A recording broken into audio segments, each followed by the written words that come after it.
Très fatigué, très éprouvant. On a commencé à 10 h ce matin. Après une heure de déjeuner, on termine là, il est 6 h de l'après-midi. C'est très rare. Enfin, le juge voulait absolument terminer l'affaire aujourd'hui.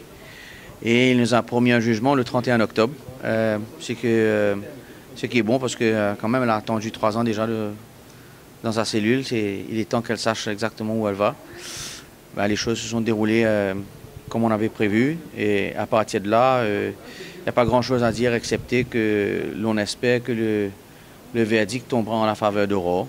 Mais enfin bon, ce n'est plus entre nos mains. Le juge s'est un petit peu emporté à un moment donné parce qu'effectivement, c'est une affaire qui traîne. C'est sa première affaire d'assises. C'est une affaire assez importante qui a beaucoup d'appui médiatique et donc il voulait absolument que le procès se termine aujourd'hui. C'est pour ça qu'à un moment donné, il a un peu demandé à ce que les choses aillent un peu plus vite. D'après notre système juridique, c'est le réquisitoire de la poursuite qui ouvre les débats. Moi, j'ai répondu au réquisitoire en reprenant tous les points que la poursuite a pris pour démontrer que ces points n'étaient en fait pas des points susceptibles à trouver Aurore coupable. Après, j'ai fait le travail qu'il fallait faire. À partir de là, ce sera au juge de décider. Vraiment soulagé que le procès est quand même tiré à sa fin aujourd'hui.